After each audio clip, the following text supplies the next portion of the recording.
BIOS version is 1.28. Now, I believe the latest BIOS version is 2.02. We can update the BIOS right now if we want to. We don't have to.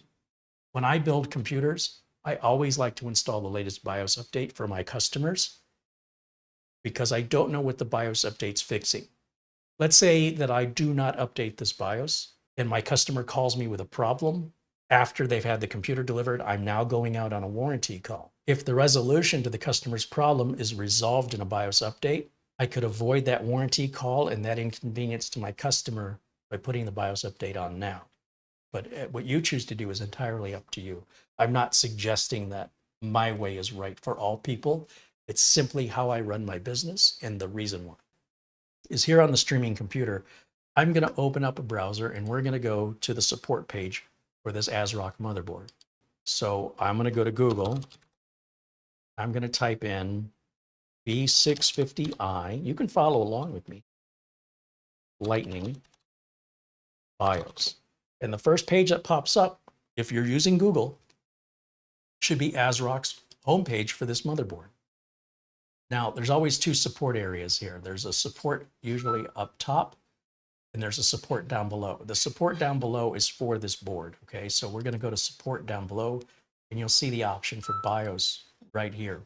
So if we're under BIOS, you see it's got version 2.02, and then 2.06 is a beta, and I don't want the beta.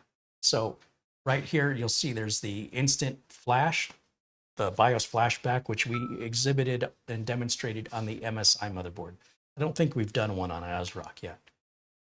But essentially, if you follow the same procedure that we showed with MSI, that's what we would use if the CPU was not being recognized. Since the CPU is recognized, we can just go to our global download here, and we're going to download a zip file. Then I'm going to grab a flash drive here out of my drawer. I use a very small flash drive, usually 2 or 4 gig capacity. And so I have these cheap flash drives that I use for BIOS flashing. Got a bunch of them. About $2.50 a piece when you buy 10. And I'm going to plug that here into the streamer because remember, we're using the streamer to download the files because we don't have that ability yet on here. So I'm going to just plug this in the back. Don't mind me. And it's a blank flash drive. I always use a blank flash drive so I don't accidentally pick the wrong file to flash. And then in my downloads directory, I'm going to find that zip file I just downloaded and extract it over to the zip drive. In this case, we just have one file, and it's a .rom file. Take our flash drive now with our extracted BIOS from the zip file and plug it into any of the USB ports back here. So any of the USB ports is fine. And then up here under Tool, we're going to look for a flash tool. Right here it says Instant Flash. Click that. Notice, please suspend BitLocker and any encryption or security relying on the TPM. Make sure that you've already stored and backed up the recovery key for BitLocker.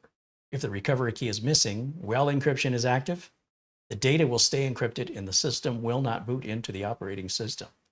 It is highly recommended to disable the FTPM before updating the BIOS. Otherwise, an unpredictable failure may occur. One of the benefits of doing this before we install the operating system is this doesn't apply to us. The encryption is part of the operating system if you enable it. And since we haven't installed the operating system, we can't possibly have encrypted anything. Therefore, this warning means nothing to us. So under Continue, we click Yes. Now it automatically finds, without me having to tell it, it finds the flash file all by itself. When you think about it, with the NVMe drive we installed being unformatted with no partition, there's nothing for it to see. And there is no other storage device for it to look at other than the flash drive. So it's kind of obvious when you think about it. So this is our file. It's version 2.02, and that's exactly what we've extracted from the zip file we downloaded. Click the Update button. It says, after you press yes, the system will automatically reboot. Please wait a few seconds, and the BIOS update will continue. Do you want to update the UEFI to this version? Yes. And leave it alone. At this point, you don't want to touch the keyboard, the mouse, you don't want to cut power. The system will turn itself off, which is what it's just done. That's why it says no signal. Then it turns itself back on again, just like it said it was going to. It's rebooting. And you may even hear the clicking of the power supply as it engages and disengages power from the board.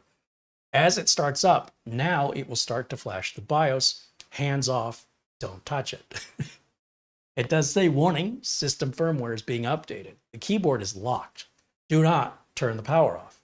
Once the firmware update is completed, the system will automatically reboot.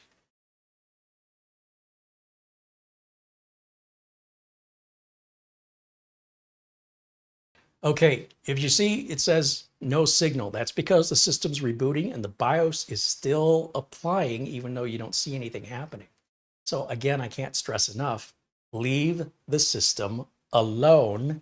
It is going to finish processing, and it may be, once again, retraining the CPU and the RAM with the new BIOS. So it may sit here up to 3 minutes or longer. There's nothing wrong. Now it is finally posted, and we should take us back into the BIOS, which it has. At this point, I'm going to remove the flash drive. We are done with our BIOS flash, and you can erase this flash drive. I will go to exit. We can load the defaults here, load UEFI defaults, and then save and exit. But we're going to go ahead and wrap this up for today. Thank you so much. We'll see you all again very, very soon. Until next time, bye for now.